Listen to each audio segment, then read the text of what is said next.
Part 2, being a college positive volunteer and navigating the CPV toolkit. So in this section of the training, what we're talking about here is understanding your students. And for this, we're referring to our CPVs understanding the students that they're going to work with. So here we have each youth you encounter has a different experience and viewpoint. How they view the world varies from person to person. So when you actually look at the toolkit, one of the most important things that your CPVs will have is a term and a concept called deterministic screen.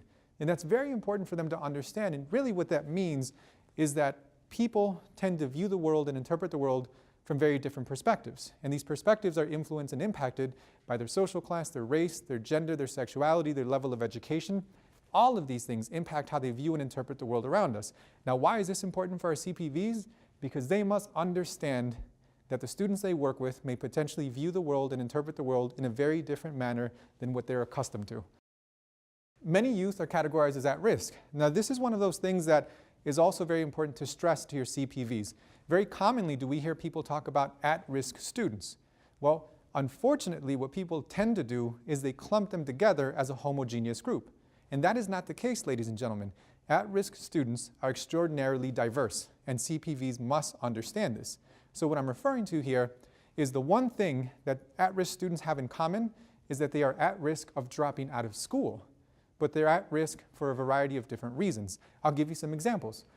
So a student can be at risk of dropping out of school because of learning challenges in school or in class, substance abuse or addiction, troubles at home, health issues, gang involvement, financial constraints, fear, lack of emotional support, being a foster care youth, being bullied or intimidated.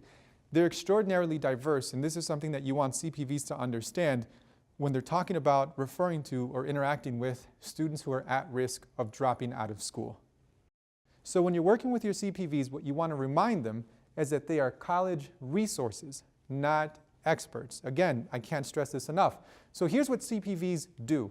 They act as role models. They provide resources. They help motivate. They offer support and guidance. They share experiences. The first one I just went over, act as a role model, that's really important when it comes to our CPVs and working with K through 12 youth. What you want to get across to our CPVs is that they are really, as a human being, on an equal playing field with the students that they're working with. What you don't want your CPVs to do is work with students and tell them that they must follow the rules and do these things to be successful, yet the CPV is exempt to the rules. That's not a good role model. You want to make sure that CPVs understand that when they go into the schools, they're not going in there to save anybody, but instead they're going in there to work with people who are their equals. They're helping to get in a position so they can become successful through school. CPVs don't give all the answers. Make judgment, try to persuade, or know it all. CPVs can make a lot of mistakes, but that's why they have you. That's why they have us. And one of the key components here is to help them understand that they don't have to have all the answers. They have to be comfortable to say, you know what, I don't know, but I will find you the answer, or someone who does know the answer. And this is something very important. They don't just leave it as is, because that's a negative thing for students to experience when working with our CPVs. Make judgment, that's one that I can't stress enough to you, that CPVs must understand. Some of them are going to go into schools and communities that are drastically different than what they're accustomed to. So you have to go over it with them to make sure that they don't become ethnocentric. And when I say ethnocentric, what I'm referring to is that they're passing judgment based on their norms and beliefs on other populations or other groups of people. That is not okay. They have to go into these communities and schools with an open mind and make sure that they're connecting with people as people. So no judgments. And judgments come in all forms. Making sure that they don't say something that's a judgment, or just as importantly, that they physically are not showing that they're making judgment on something or passing judgment. Because you have to remember, the at-risk students that our college positive volunteers are working with are experts in reading our students or reading people overall. So keep that in mind when we're working with our CPVs. Try to persuade. Make sure that CPVs understand that they're not here to persuade people to do things they don't want to do. They're helping people understand things that perhaps they were not aware of before, but they're not going to try to persuade them to go to one college over another college. They're going to find what's best for that student and support that student to make sure that they're successful with that. So what to do before you volunteer? Now this is very important for our CPVs. So here's a list that we go over in the manual, and here's an example of it. I'll go over a few things with you. Be ready to learn.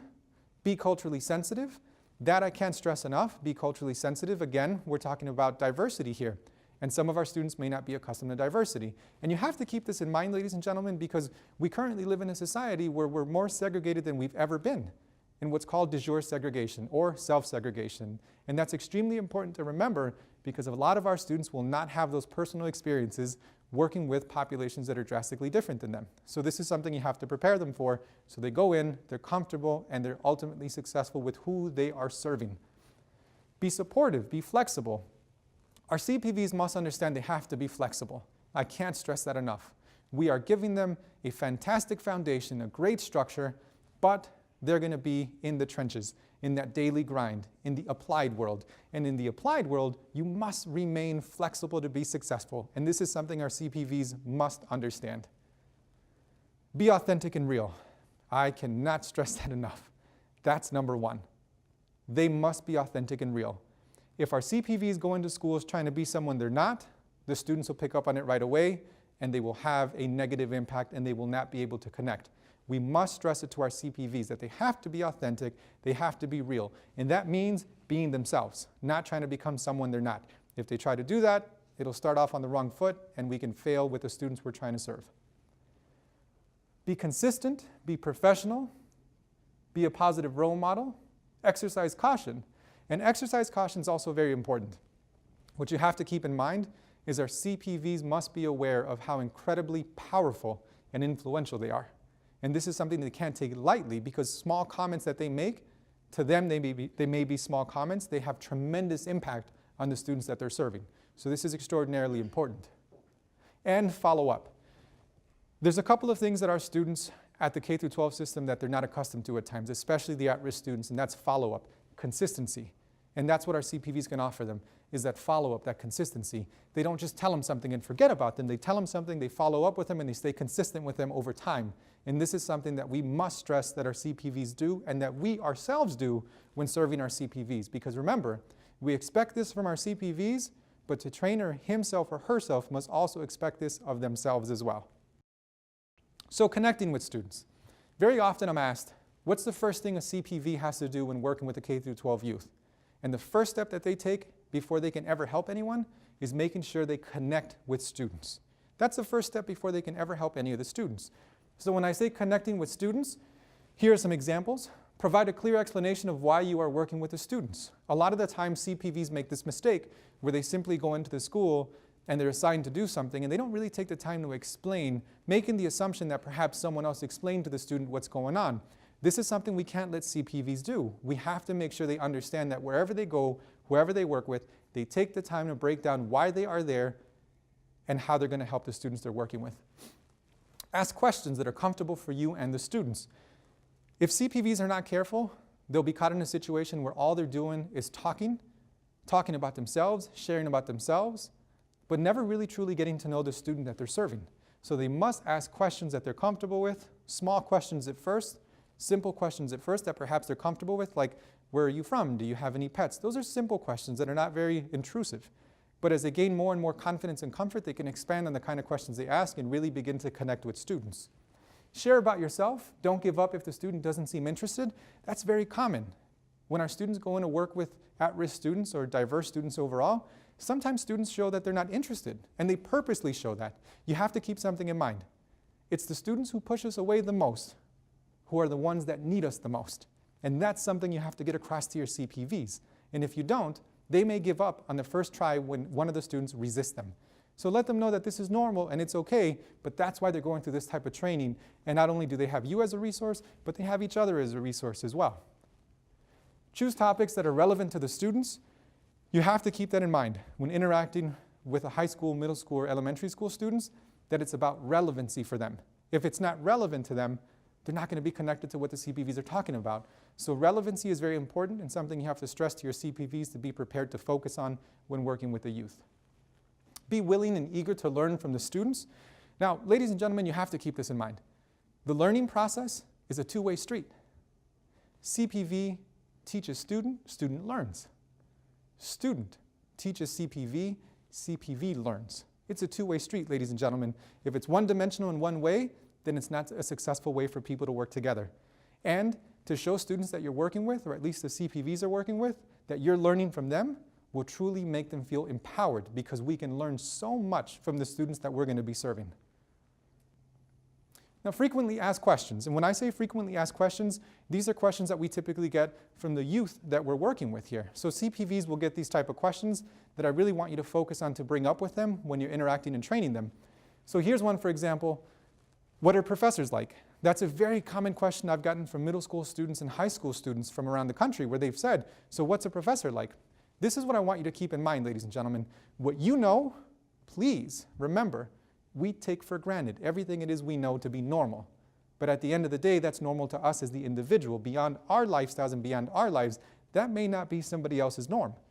So you can't lead with that. You have to keep in mind how diverse everyone is. So when they ask, what are professors like? Our CPVs have to be able to explain that.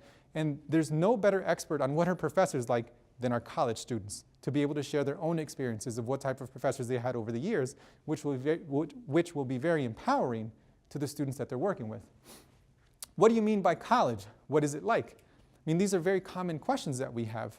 And again, if CPVs are not careful, they'll take for granted what they know and they'll assume, which is one of the worst things you can do as a CPV. Please make sure they understand that they should not assume anything, that they have to make sure they break everything down. So what do you mean by college? Actually defining that for students and going over it with them. Can I go to college if I haven't done well in high school? I mean, these are very common questions we get. Is college like high school? When should I start preparing for or applying to college? And how much does it cost to go to college? How can I pay? Now here's something else you have to share with your CPVs. Some of them may feel and say, you know what, these students have heard this a million times. People have told them about financial aid. People have told them about opportunities. Here's what you need to tell them. Keep in mind, just because people have told them doesn't necessarily mean they've paid attention to them. It depends who's told them. And CPVs have that opportunity to make those strong connections. So when they share something, the students will actually be receptive. They'll be listening, so it can really introduce them to something that although others have told them, but for the first time someone has told them that they're connected with, they respect, and they'll listen. And it'll really open up the doors for them to do a variety of things with moving on and be successful within their lives. So we don't know what we don't know. This is a very important component of the training. You have to keep this in mind. It's very powerful to hear that. We don't know what we don't know. And this is very common for the students that CPVs are going to work with. Yet they're held accountable on different levels for not knowing information. Well, this is where CPVs come in and have the opportunity to share information that students didn't know. So always break down information and terms about college in an understandable, comfortable manner. Again, never assume that students know. I'll give you an example. I had a young man once struggling to understand what credits means. Now, a credit to most of us who are in college, who have been through college, understand that in a classroom it can be 1 credit, 2 credit, 3 credits, or 4 credits. Well, this young man came running to me. He was a middle school student, and he came and he told me, Mister, your student's amazing. She's taking 21 classes. I stopped and thought that's impossible. I said, no, she's not. He said, no, she is. She told me. I said, what did she say? And he said, she told me she's taking 21 credits. Did you hear that? Credits. So we know that 21 credits may be maybe 4 or 5 classes. So that's a perfect example of you take your time to make sure you break down things that you may take for granted that other people may not know. So you always break down information to our students. Make sure CPVs know that. Never assume understanding of terminology. Help provide a foundation of college terms. So college terms can vary. ACT and SAT, private versus public, on-campus living versus commuting. Most of the students I've had the privilege of working with over the years through my CPVs and on my own, when they've come to a college campus, one of the things that blows their mind is that they're on a campus that's a city of young people. And most of them never knew that. They never even knew that they could live on campus. And what do we have in front of us with a CPV? A person who lives on campus or who used to live on campus and who can share that experience with the students to really help them understand and feel how they can become a part of that. Recommendation letters. So many of our students are not aware of that, and CPVs must understand that our high school and middle school students, even elementary school students, need to become aware of what this is, so when they're getting closer and closer to graduating, they can begin to make that connection with the teacher or someone, a counselor, an administrator, to make that connection and make sure they get a letter of recommendation to help them get into college.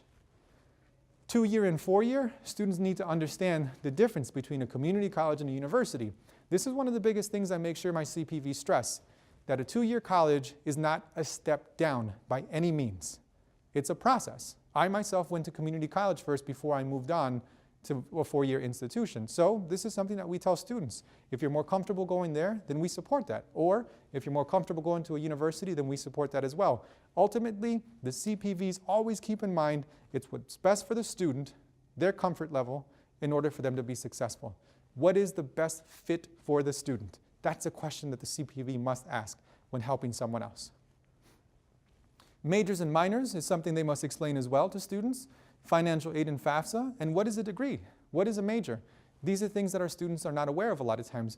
In each university and community college, we know we have well over 100 majors that they can pick from, most of them that we don't even know exist as educated people. So this is something we have to stress to the students that we are serving. So ladies and gentlemen, we've gotten to activity 2, creating an activity list. Now at this point, what you would have is you'd have your College Positive volunteers refer to the College Positive Volunteer Manual. And in the manual, you will be able to do this activity along with other activities throughout the entire training that we're doing today. So in this case, you refer to the activity sheet, which is in the CPV manual, and they would become familiar with the toolkit section that would be most applicable to your volunteering. So for example, we have section 2, which is elementary school. We have section 3, which is middle school, and section 4, which is high school. So in this case, you would break up your CPVs accordingly to what level of school they're going to work with. And as you go through this, you record 2 activities that you could use when volunteering with youth, as well as create your own College Positive activity, and then you would discuss it. Now, you're going to have the manuals with you, so this will make a whole lot more sense between you and your CPVs. And feel free to be as creative as you want when you're going over this with your CPVs, because again, this is about having this structure and this foundation, but keeping things flexible so you make sure you're being relevant towards the people you're working with. Now in this case, we have some specific things to Michigan, but what I want you to keep in mind, this is only an example. This is a sample I'm showing you here regarding Michigan College Access Portal. Now each of your respected states will have something similar, and this is where you would chime in and you would put in whatever is relevant to your state, your area, that's a resource for your students or your CPVs to use. So for example here, we have the Michigan CAP, or the Michigan College Access Portal, and it has a scholarship search, it has a college search, choosing a career path, loan cost calculator. I mean, it's a very, very important website that serves a very powerful purpose, and I'm quite sure that each of your states will have something very similar. Another example here on a national stage is Know How to Go, and we have the website up here that you can refer to as well. And it's a very important website because it really provides the 4 steps to college. So for example, we have put your hands on some cash, find the right fit, be a pain in a good way. That means be persistent in terms of the students that we're working with, and push yourself. So this is one of those things where we tell our students to push themselves. So meaning, if they get a B, well, let's try to push higher for a B+ or maybe an A. So we tell our students that we want them to continually push to be the best that they want to be, and not forcing them, but encouraging them to move forward. So these are just some examples, and again, you'll have your own examples that you can put into this instead of using these. So for the third activity, your CPVs would be developing a plan of action. In this case, they would refer to the activity sheet, and in this sheet, they will be given a scenario. Within this scenario, they will work on their own or in groups. They would share with the whole group what you would do in each situation, and they would discuss it. So in essence, this activity, what it helps our College Positive volunteers do is become problem solvers. And that's a very important component to being a successful CPV.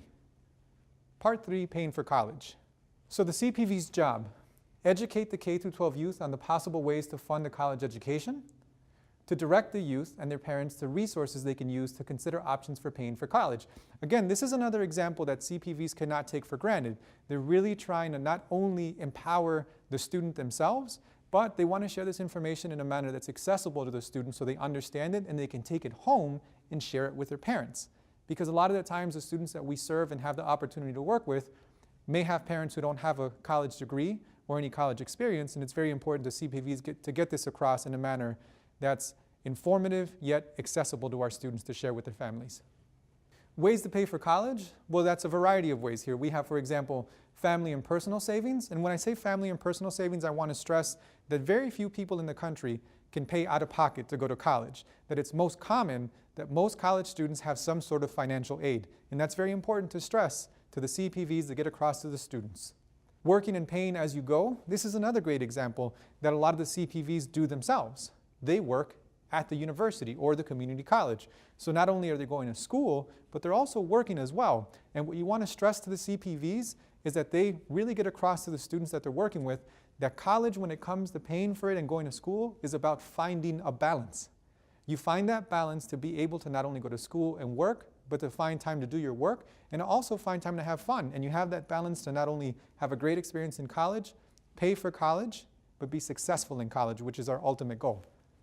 Federal and state financial aid, in that case we're talking about financial aid, which is the single most important form that our students have to fill out in order to be able to afford to go to college. That's very important for CPVs to keep in mind, and this is something that they'll stress to the students. College work-study programs is something else that's available to the students that CPVs will be working with. Perhaps not all, but at the end of the day, we want to share this information. State and federal loans is something we also go over with students as another resource, another opportunity for them to have money to pay for college. But we also stress that federal and state loans, they must pay back. That this is something that when they're done with school, they'll begin the process of paying this back. And private loans are also an option for those students who need that. But again, we really do stress to them that this is something they must pay back after college. Activity 4, paying for college. You would again refer to your activity sheet, and in this case, the activity sheet shares you will be given a funding option to complete this activity. So they'll either be given scholarships, work and pay as you go, grants, work study, private loans, and then they'll have a discussion. What I want you to keep in mind when we're having these discussions through the activities, it really is something that can enrich the experience of the CPVs. It's something that gives them the opportunity to have a voice within the training, and you'd be surprised what type of tremendous insight can be shared within that group dynamic when people begin to feel comfortable, how it can not only be successful for the individuals, but how it can take the entire group to a whole nother level of success and comfort. And the more comfortable and more successful you are with each other, the more powerful you will be with the students that we're going to serve. And this is something that you really want to strive for when working with CPVs. This is the website I've been talking about throughout the training, and you see it here. It has the CPV toolkit, it has the page resources, helpful websites, and so much more. This is an extraordinarily important website that has many resources that are available to you and your CPVs. And this is something you want to utilize to really make sure that our CPVs become resourceful. The more resourceful they are, the more successful they'll be in helping the students become college ready.